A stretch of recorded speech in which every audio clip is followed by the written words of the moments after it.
What's up, YouTube?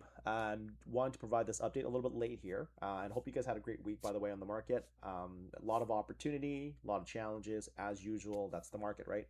But I'm going to provide the update today. I did manage to get my third trade locked in to meet the requirements for my LUCID Black payout. And so many of you guys know I scooped out the account when they just launched it earlier on this week. I also want to talk about a short trade that I took on the market during the New York session. I was actually in between working with a student during this at the time of this trade. And it was pretty cool just to be able to see that work out. I took an options trade on it. I took a futures trade on it as well. And so anyways, want to run that through basically with you guys, right? So if this is your first time following, like and subscribe means a lot, helps me out a lot, especially as I'm a small time growing trader here in the social space. So let's just dive right into this, okay? So going over the first trade, which is my Lucid Black account. So when we opened up over Globex, which I've marked the opening here, we obviously we ranged a little bit here, and that, I mean, coming out of what we just had the prior day, I mean, I don't expect immediate violent moves right out of the gates, but what I did like was that even though we did try to push lower, we held, and we started putting in higher lows moving through the day. And so although there may have been opportunity and some people may have had cases to want to take longs sooner than where I took it, many of the reasons why I didn't want to take this trade specifically was because there were just too many reasons for why it could yank back down for me. And you guys know about the 200 EMA. I almost talk about every video now, and I talk about it more so just out of consistency so that you guys can understand that this is one of the many tools that I look at when I look at trade setups, right? And so I anticipated that there was a good probability we were going to reject this, which is the reason why I didn't want to. You can see here, even in the prior New York session, we had rejected it once there, and then we rejected it again there. So again, I want to be conscious of that, right? Now, with that said, though, we saw a little bit of resistance, but we didn't end up actually rejecting, and we instead we used it as a kind of like a break above retest, and we kind of moved forward. So that was a good sign that we were gaining strength and momentum. What I was really eyeing was this 25664 area of interest. I've had this marked in my chart for a very long time. My Discord community and my students know this by now, especially the students, since they've known that I've had this on my chart for like months now at this point. But I was really looking to see if we could hold this for a strength of support. And you can see here we did actually do this a couple times, really reflecting the level of importance to this area of interest. In the same regard of during the New York session, we saw this as a support bounce as well as a resistance bounce, right? So very key support and resistance. And so coming into the day over the Globex session, what I'd like to see here was that we broke above and we retested for strength. And I was waiting for a few other signals, different time frames, that type of stuff, right, and structure for me to make this trade make sense. So after we had the hold setup that I liked, I took the entry right here, and I basically let it hold, right? So this was taken at 5:48 p.m. Pacific Standard Time, and it was held through all the way until this point here at 7:16 Pacific Standard Time. So a little over an hour hold of a trade. And I think a lot of people struggle, especially if you're a scalper. This is probably like very difficult. And when you're watching this kind of move take place, it's definitely very difficult. This is also part of the reason why for me, when I take trades, I accept my risk for what it is. I don't really micromanage them all too much. So this bar right here represents my entry, my stop loss, as well as my profit target. And so I had my stop loss just right here at 25,656, and my profit target up there at 25,697. And so after around this period of time, we at the 7 a.m. Pacific Standard Time, we had a nice 2-minute candle opening for the opening hour, and we gave me the momentum that I needed to push into my profit target. And you'll notice a lot of times when I take profit, they're never, even though I had levels marked up here, I don't look to get to the level. I've learned over time that probability wise, like being a prick for a tick just isn't ideal. So I'll generally take profits sooner. And that's kind of the reason why. And you probably have seen that similarity in the recent videos as well, is that I don't hold all the way to the specific target. So that was the trade that I took to capture what I needed for my payout. And so if you followed on IG, then you already know this. So nothing new in particular there. The next thing I want to dive into, actually, even though there's a lot to be spoken on the London trade opportunity here that I again kind of spoke about with the students as well, is that basically being able to come up here and reject that level, which was a very key spot as well. and then it kind of just melted down, right? But we're not going to talk about that right now. What I really want to talk about was the trade that I actually took today. Not today, sorry, it was yesterday, Friday, right? And that was, I didn't catch this move up. You're starting to see a similarity, right? These past few days, we've had moves up, and then we have had moves down. And so I'm not saying that that is the reason why I shorted that. Oh, because the past couple of days we've been moving up and down, up and down. But what I'm trying to say is that for the similarities, that in the same regard, I didn't long again. It was tough for me. I just had more of a, I want to really see some clarity here before I want to go longs on the day on the chart, especially with the larger time frames, right? And also because when we opened, we were really resisting this channel, right? And so it actually gave me more short sentiments than anything. But the way that we held this overnight AOI here, you can see here that even after the London pull down, we held here as well. And over the New York and the pre-market, we also held here. So this was kind of a nice signal, to be honest, for longs. But yeah, I just feel really uninterested because of the risk that it potentially had posed. So I waited. I waited for a while, and again, I did a very similar thing here just to again visualize it. This blue channel here isn't on here all the time. I just drew this for the sole purpose of visualizing why I took this trade. And so there were many factors to the system as to why this trade made sense to me. I think many people saw this and was looking for like a bull flag breakout. And to be honest, I think that would have been a very valid thought to think about. Because I did long the options trade. I actually had a trade set up here, and many students actually caught this as well.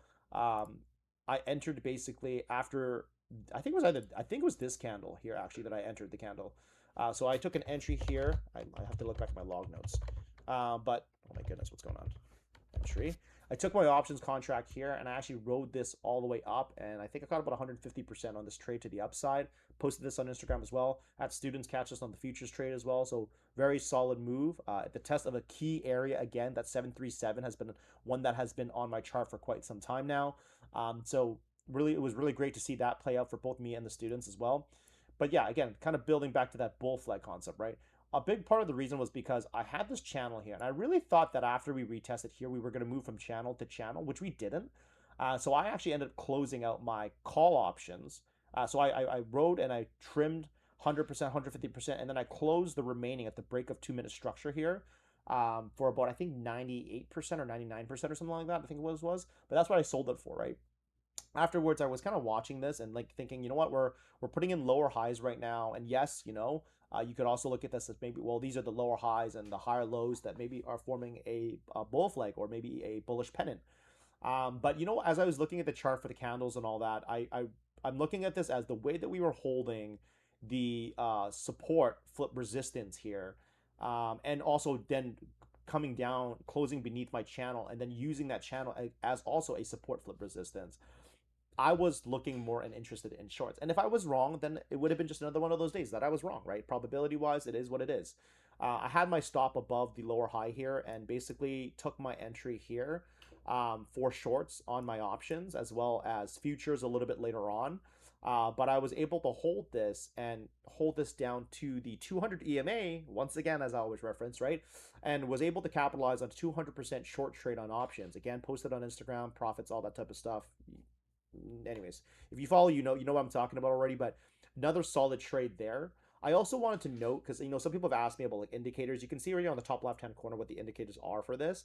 The other one that I speak about a lot in the Discord is the FF indicator. The FF indicator is actually part of why the Discord's called Futures Forecaster. It stands for Futures Forecaster Indicator. And so in this, there's a lot of information to unpack, and I won't go through all of it today. But specifically here, what we saw here was a classic 2 minute trigger trade. And so we start to squeeze here, and this really thick line here is the trigger line, and kind of very similar to what I was showing earlier, right? And although this entry would have been a little bit later than the entry that I had taken, but it would have been one that would have made sense had you used the FF indicator to guide that trade. So we can see here that once we had reclaimed the difference between the setup here is that this 2 minute trigger, like after all of this consolidation, this 2 minute bearish candle that held beneath the trigger line, followed by a follow through 2 minute candle that actually broke structure, it was offered a really nice opportunity to short that trade. How far you would have traded that, taken that down, that would have been completely up to you. I mean, personally, I would have either used that structure over here or down here as some sort of a target of trim or whatever it may be. But nevertheless, though, on the FF indicator as well, a great opportunity. You can see on the bottom right hand side here as well. What it will do is it will actually give you ideas like, is the trend cloud, micro trend, macro trend, like all this type of stuff. I know as a person who doesn't use it, you're completely lost as I'm going through this. But these are all things that will either light up red or light up green, and it will kind of give you a sense of what is considered bearish and what's considered bullish. So anyways, yeah. So anyways, this is essentially another way that you could have taken this trade. The other thing I'll quickly show as well, as since we're coming to the close of this week and we're already almost to the close of the month here, right? Is kind of sharing quickly here what it's been like for me as far as payouts have gone, because people have probably been wondering like, man, Alan, you've been taking a lot of options trade. You still trading futures? I am. I'm kind of trying to communicate and announce both trades as often as I can. Anyone who trades futures and options will know it could be quite a juggle, to be honest, to do both while also communicating to the Discord at the same time. The big thing for me on the delay was that over the course of these past few days, I've been just really bogged with client meetings for business, like entrepreneur, like restaurant stuff, unrelated to trading. And then I also had some trading student one-on-ones and stuff like that too. So it's a little bit of everything. So trying to communicate while focusing on a call, it's like, I obviously got to make sure that I'm focused on the call itself, but still trying to provide the best I can for the communication, right? But I've been trading options a lot more because I know a lot of people always ask, like, are you able with your skill set to be able to transfer it into other things, right? And absolutely, a chart's a chart at the end of the day. That's just one of the things that Rake Trades had always said to me before too, and it really like instilled in me, is that in the end of the day, a chart's a chart, and I really do believe that that is the case in this sense as well.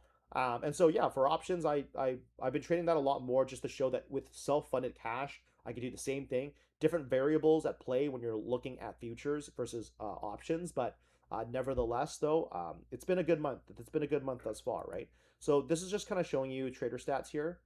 So you can kind of get a sense of what it is. So again, you can go through the calendars, the dashboards, take a look at the win rates and stats, and you can see that again. My trades are not scalp trades. I hold them for quite a bit, right? And then being able to take a look at the calendar and seeing how many wins and losses, right? And I know a lot of people will say like, hey, you know what, like, do you ever have like losing days? I do have them. They don't come too often. I would say what's more important though is I have losing trades, right? But it's just about the way that I manage my accounts. I mean, if I didn't have losing trades at all, my win rate would be 100%, right? Like, I obviously do lose trades, but you have to manage those risks accordingly.